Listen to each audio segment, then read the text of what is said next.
Assalamualaikum. Selamat petang. Hari ni hari Khamis. Hari ni hari Christmas 25 Disember 2025 pukul 2.30 petang. Ini rambutan gading. Pokok ni dah lebih daripada 40 lebih tahun. Sebahagian daripada kawasan saya. So dia ada yang dah masak, ada yang belum. Anggaran dalam 30% ni masak ni. Tapi banyak je yang gugur. Yang masak tu kena pandai cari lah.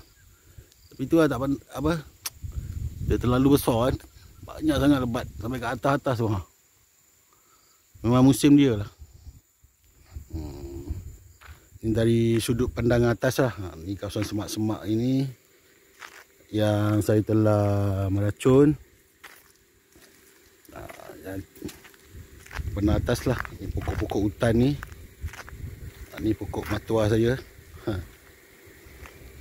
Dari sudut atas.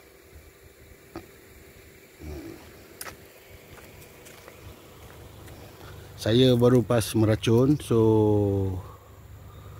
saya kena berdiri kat sini lah sebab racun tu bau kuat kan. Yang tu pokok yang saya akan push lah. Dua pokok tu. Pokok satu dengan pokok dua ni saya akan push. Dia belum berbuah lagi.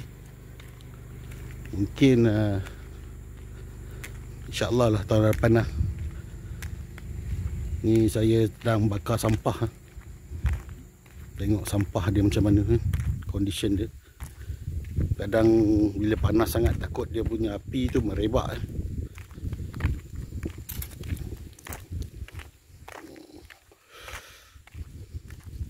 So beginilah dia. Bila hasil kerja dah habis, saya berkemas untuk balik lah.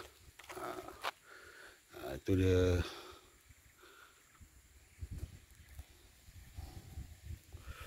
Dah habis bakar semua.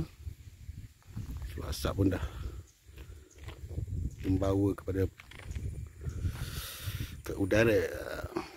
Inilah dia pandangan dari sisi atas.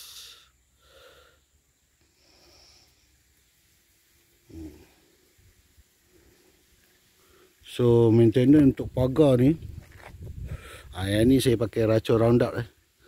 Racun Roundup tu dia mengambil masa 2 minggu. Tapi dia akan matikan semua anak-anak kayu kat tepi-tepi pagar ni. So mudah untuk saya maintenance lah. So kalau kita tengok tu, dia punya rumput-rumput liar tu, dia tak naik lah. Dia tahan dalam anggaran 3 ke 4 bulan. Lepas tu kita racun sekali lagi. So ni pokok pisang. Pisang ni dah saya tanam pejancelik dah besar dah. Ada buah dah ambil dah. Ada satu lagi tangkai. So beginilah penghujung-hujung musim. Apabila kita buat maintenance semula, pastikan kawasan kenapi bersih. Tidak ada rumput-rumpai semua. Dan persediaan untuk tahun depan musim pembungaan dan pembuahan. Pokok-pokok yang dah berbuah musim ni kita akan bagi rehat dulu. Sehingga kita akan bagi satu jangka masa yang sesuai untuk kembali beraksi. Pokok yang belum berbuah kita akan buat berbuah.